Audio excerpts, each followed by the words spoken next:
Вы не поверите, но любой заключенный в китайской тюрьме может погибнуть, если его вера будет отличаться от общепринятой. Сегодня мы отправимся с вами в путешествие по самым страшным тюрьмам Китая, где вы узнаете обо всех ужасах, которые там происходят. В этом видео я расскажу вам, почему это происходит в такой успешной стране, как Китай, и как бесконтрольная коррупция усугубляет положение заключенных. А в конце ролика вы узнаете о настоящем рае для преступников Китая. Приятного просмотра! Многие международные правозащитные организации сравнивают китайские тюрьмы с адом на земле. Почти все утверждают, что в местах лишения свободы Китая практикуется насилие, рабский труд и издевательство. Но так ли это на самом деле? Один из ярких примеров, доказывающих мнение всех критиков – пекинская тюрьма номер 1, которую также называют тюрьмой Цинчэн. Она была построена в далеком 1901 году, когда в Китае правила династия Цин. Изначально в ней должны были содержаться политические заключенные, но в течение времени в нее попадали самые разные категории преступников. В Цинчэн отсиживали свои сроки обычные преступники – убийцы, воры и мошенники, диссиденты и инакомыслящие. Внутри тюрьмы были суровые условия содержания. Заключенные живут в очень маленьких камерах, где недостаточно места, чтобы полностью вытянуться. Встречи с родственниками в этих тюрьмах, можно сказать, находятся под запретом, а медицинской помощи как таковой просто не существует. Известны случаи пыток и насилия, а также просто жестокого обращения с людьми. Естественно, правозащитные организации всего мира и в частности Китая постоянно критикуют эту тюрьму за ужасные условия. В их посланиях говорится, что заключенные находятся в настоящем концентрационном лагере, а вот власти Китая, конечно же, отрицают это. По официальным данным, распорядок дня и условия содержания в Цинчэн следующие. В камерах находится от 2 до 4 заключенных. Каждый из преступников может гулять в специально отведенном месте 1 час в день. Арестанты обязаны работать 6 дней в неделю на специальном производстве, а за хорошее поведение можно и вовсе заслужить досрочное освобождение. В общем говоря, официальные данные, как обычно, расходятся с реальностью. Есть много ужасных достоверных фактов, что происходит внутри этой китайской тюрьмы. Остается только надеяться, что эти условия когда-нибудь изменятся. Но в Китае были куда более страшные места, куда можно попасть, нарушив закон. Например, самые настоящие производства, где распространен рабский труд. В самом начале своего существования трудовые лагеря реально помогали реабилитировать людей, которые нарушили закон. Средний срок пребывания в таком учреждении от 1 года до 3 лет. При этом его могут продлить еще на год. И если в прошлом веке все было в порядке, то сейчас это далеко не так. Раньше полицейские не переступали грань полномочий, опасаясь последствий. Однако спустя года они поняли, что им ничего не будет даже за пытки заключенных. По сути, в стране отсутствовала какая-либо система управления трудовыми лагерями. Поэтому заключенных начали принуждать работать сверхурочно, без какой-либо оплаты. По сути, использовался рабский труд, а помимо этого условия содержания были ужасными. Антисанитария, ужасная еда, переполненные жилые помещения, а также плохая работа медицины в таких учреждениях привели к тому, что даже внутри страны стали выступать за устранение трудовых лагерей. Да и охрана позволяла себе переступать грань человечности и просто избивать заключенных, которые сопротивлялись работам. В итоге в стране и за ее пределами долгие годы боролись против работы лагерей. В адрес правительства летела уйма обвинений. Считалось, что в такие места отправлялись все политзаключенные, правозащитники и другие личности. Да и случаи смерти в трудовых лагерях были нормой. Так что спустя почти полвека этот тип учреждений был полностью устранен. И этот факт не может меня не радовать. Ведь попасть туда мог абсолютно любой, так как правоохранительные органы назначали тип заключения, несмотря на незначительность нарушений. Туда можно было попасть даже за мелкое хулиганство. А дальше я бы хотел рассказать вам о еще одной из самых страшных тюрем Китая, где прямо сейчас происходят самые настоящие ужасы. Это самая обычная городская тюрьма Шэньян. Это учреждение построили в 2003 году, и она просто огромнейших размеров.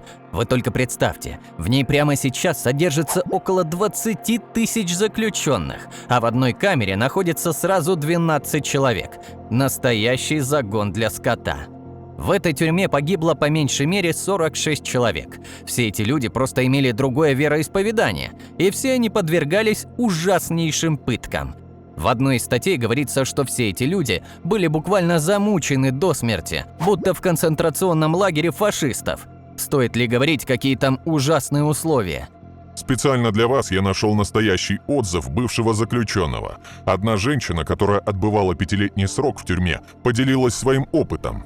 Как она сама утверждала, она прошла через врата ада на земле. Каждый день ее и ее сокамерниц поднимали в 5 утра. На личную гигиену и завтрак отводился час, после чего все сразу приступали к работе. В тюрьме был определенный план для каждого заключенного – 1 свитер в сутки. И его нужно было обязательно выполнить. Обязали их, к слову, полностью вручную. Стоит ли говорить, насколько это сложная задача? Даже за 10 часов выполнить такую работу было просто невозможно. Из-за этого женщине приходилось работать сверхурочно в то время, когда она должна была спать. Зачем она так делала? Да все дело в том, что если не выполнить план, в ход пойдут пытки и физическое насилие. Но, поговаривают, в тюрьмах Китая такого уже давно нет. На самом деле, подобные методы воздействия на заключенных никуда не исчезли. Сами арестанты могли избивать друг друга, если рабочий план не был выполнен. Все дело в том, что наказание было не для того, кто опаздывает, а для всех заключенных в группе. Вы спросите меня, а какие наказания были за невыполнение плана? Правильно, физическое насилие и пытки. Та женщина рассказывала, что ее нередко избивали сначала сокамерницы, а после и охранники. Ее пытали, насиловали, в общем, делали все, что захочется, и это не может не пугать. Но я нашел еще один отзыв бывшего заключенного, и он говорил абсолютно то же самое. Ему приходилось работать более 10 часов над специальными палочками для еды. Ежедневный план – 7000 пар в сутки. Естественно, это очень высокая планка, которую крайне трудно выполнить. Работа каждый день, подъем ранним утром и минимум сна. И так на протяжении нескольких лет. Стоит ли мне говорить, что некоторые из преступников просто не выдерживали? Многие из заключенных пытались покончить с собой. Естественно, такое происходило достаточно часто, и охрана постоянно противодействовала этому. В общем, делали все, чтобы не пропадали рабочие руки. Ну и еще один ужасающий пример, о котором я не мог не рассказать. Провинциальная тюрьма Шаньдун. Последние данные о количестве заключенных датируются 1963 годом. В то время в ней содержалось 1294 заключенных. В наше время количество преступников, которые находятся в этой тюрьме, засекречено. В ней также постоянно избивают и насилуют заключенных, постоянно воздействуют психологически, а также нарушают все права человека. Один из самых известных заключенных этой тюрьмы – демократический активист Жень Джи Юань. Все свое время заключения он не мог встретиться с родственниками из-за того, что он отказался признать себя виновным. А еще ему запретили подавать апелляции, а также отказывали в медицинском обслуживании. Но, к счастью, данные о том, что в этой тюрьме кто-то погиб, отсутствуют. Хотя я не удивлюсь, если там пропало несколько десятков человек. А еще я нашел статью, где рассказывалось про питание и время гигиены в тюрьмах Китая. Там говорилось, что еда в изоляторах намного хуже, чем уже в полноценной тюрьме. Но даже так ее не назвать хорошей. На завтрак, обед и ужин могут выдавать только овощи без гарнира и второго. Изредка дают маленькие порции мяса, а в обед можно порадоваться пустому супу. Зато эта еда хотя бы не стояла несколько суток и не прокисала, как это бывает в изоляторах. Правда, порции там совсем уж маленькие. И это еще одна проблема. Заключенные очень много работают, тратят кучу сил, а питания им попросту не хватает. Да и завтрак, обед и ужин строго по расписанию. Последний вообще в 5 часов вечера, когда многие заключенные из-за работы ложатся спать после полуночи. Стоит ли говорить, насколько тяжело трудиться в таких условиях? Благо, в тюрьмах есть маленькие лавки, где можно приобрести еду. Но и тут есть вопросы.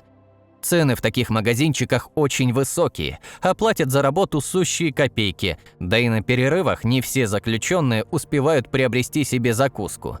Самое популярное блюдо в лавке, которое берут все арестанты – лапша быстрого приготовления, потому что она дешевая и питательная. Стоит ли мне рассказывать, что бывшие заключенные не могут на нее смотреть несколько лет? А что там с личной гигиеной? Походы в душ строго регламентируются по времени. На все действия выделяется всего 15 минут, из которых, по сути, всего пара минут выделяется на ледяной душ. Все дело в том, что отсчет времени идет еще с очереди. Потом нужно раздеться и одеться, что также занимает время. Ну и еще один важный момент. Мыться придется под пристальным присмотром охраны. И особенно эта проблема тревожит женщин. Думаю, не особо приятно, когда за тобой наблюдают представители противоположного пола, когда ты полностью голый. Ну а походы в туалет – это отдельная песня. На это действие отводится время в течение дня. То есть, чтобы сходить в туалет во время работы, если строго приспичило, требуется разрешение охраны, а само состояние санузла просто невозможно описать. Там очень грязно и жутко воняет.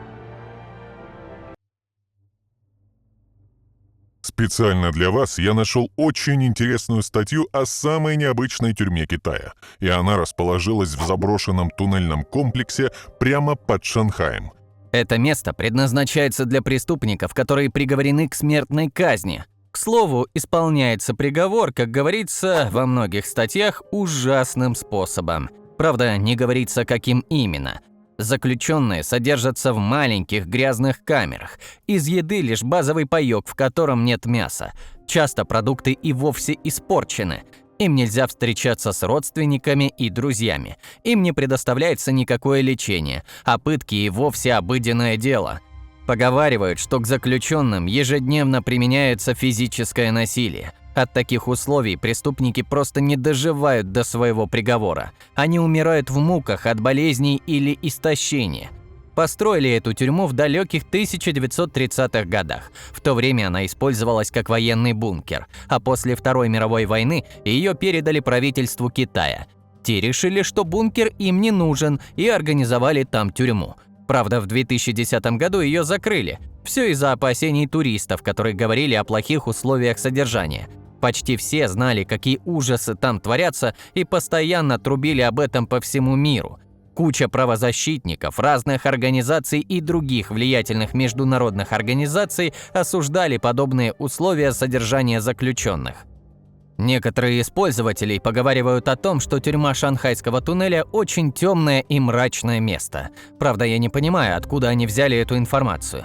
Но в любом случае, это очередное доказательство и напоминание жестокости китайского правительства к заключенным. А для них это учреждение стало самым настоящим позором. Поэтому-то ее и решили закрыть. Друзья, у вас есть возможность попасть в команду Pancake. Если вы владеете навыками видеомонтажа, можете озвучивать ролики на русском и английском языках, или же вы пишете интересные сценарии, мы будем рады с вами поработать. Пишите в нашего телеграм-бота, ссылка в описании. Но оказывается, что не везде творятся те ужасы, о которых говорят по всему миру. Я нашел информацию о том, что в Китае до 2014 года существовало 4 вида учреждений для людей, нарушивших закон, и некоторые из них достаточно цивильные. В них входят обычные тюрьмы, места предварительного заключения, трудовые лагеря и арестные дома. Но чем они отличаются друг от друга? Арестный дом – это, по сути, полицейский участок, куда попадают преступники, которые незначительно провинились. В основном там отсиживают короткие сроки, не более 15 суток за административные правонарушения. К примеру, там можно встретить подростков, которые так часто любят шалить. Или куртизанок с их клиентами. Нередко там встречаются хулиганы и наркоманы.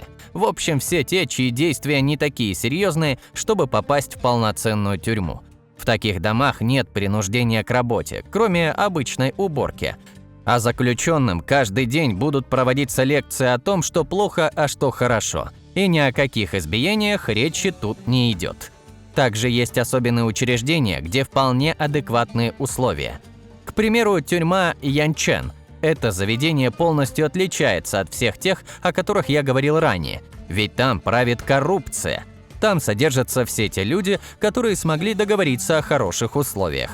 По своей сути, это самый настоящий отель. Внутри хороший, красивый дизайнерский ремонт. Интерьер украшен хорошей мебелью. Там отличная еда, которую готовят профессиональные повара.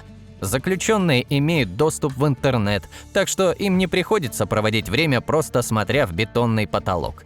Телевизоры, смартфоны, компьютеры – все это в их распоряжении. Ну а некоторые заключенные могут и вовсе заказать себе в камеру куртизанок. Попасть туда – настоящее чудо, ведь заключенные этой тюрьмы очень влиятельные люди. Это еще один признак коррупции, которая все же присутствует в Китае, и, к сожалению, с этим никто не собирается бороться. Дело в том, что тюрем, которые больше напоминают отели или санатории, в Китае две, и обе они переполнены очень влиятельными людьми. Туда попадают лишь избранные миллионеры, родственники богатеев, чиновники, которые смогли откупиться. В это же время обычные преступники отправляются в самые страшные места, где из еды, дай бог, будет картошка. Не говоря уже про то, что в Янчэн заключенные могут позволить себе устриц и лобстеров, а в обычных тюрьмах, дай бог, подадут мясо. Стоит ли говорить, что проводить время в таком санатории – одно удовольствие? Лично я бы с радостью сидел в таких условиях. И проблема в том, что даже в Китае высокий уровень коррупции, хотя правительство с этим отчаянно борется.